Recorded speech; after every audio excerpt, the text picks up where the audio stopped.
there is no economic emancipation because the land is still owned by those who owned it before. In terms of real social emancipation,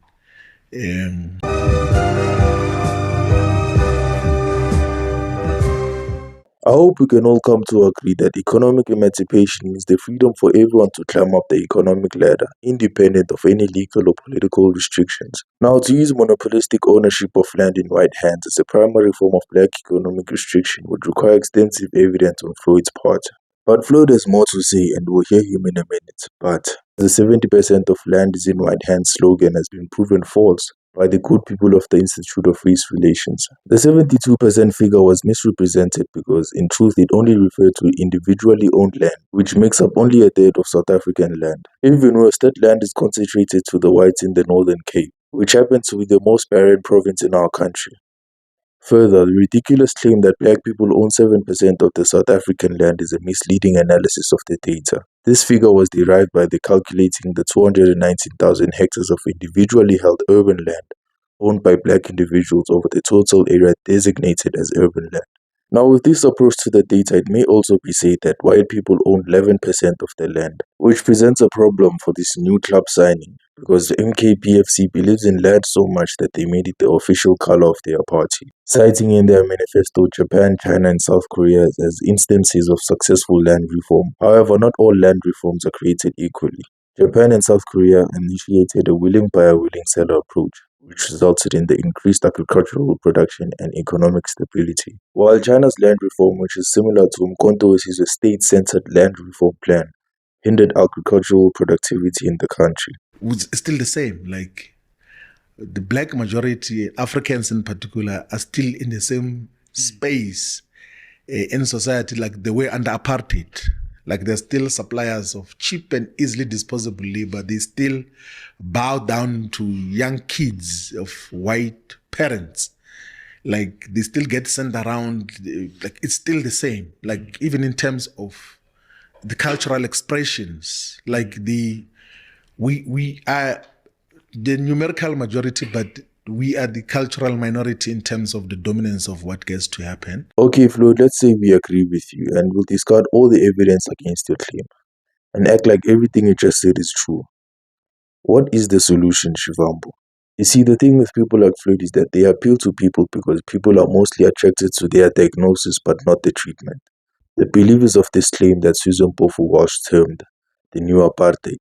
Those black people bowing down to their white past does seem a sorry sight. But Floyd, I beg to ask, do you think that the subservience is better when it is between blacks and blacks? Or because you see how proud a socialist you are, do you believe that individuals should only be under the authority of the state? You see, social emancipation should be social emancipation. Therefore, if Floyd Shivambu was to substitute the dominant white class for a dominant state, then he is moving out of the frying pan into the fire. To take this leap, he must claim that the old foes of yesterday, apartheid, is alive and well. For that, YEDIBE says that if the political power that we have gained does not improve the social standing of our people, then we should encourage our kids to become businessmen instead of politicians. Because the more government interventions, the worse things became. Easy example, BEE.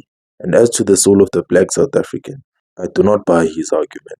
Blue-collar workers are in the business of selling cheap labor. It is not a coincidence that Shivambu considers this relationship oppressive than his energy at the education department. Furthermore, Floyd describing how white people exploit the black majority has my head scratching, because he compares the black majority's economic status to the standard by which the very same white oppressors introduced us to in the first place. And if people think that the parliamentary system, which is part of the colonial acculturation, is bad because of its source, then they have not experienced the rule of a bloodthirsty warrior like Shaka.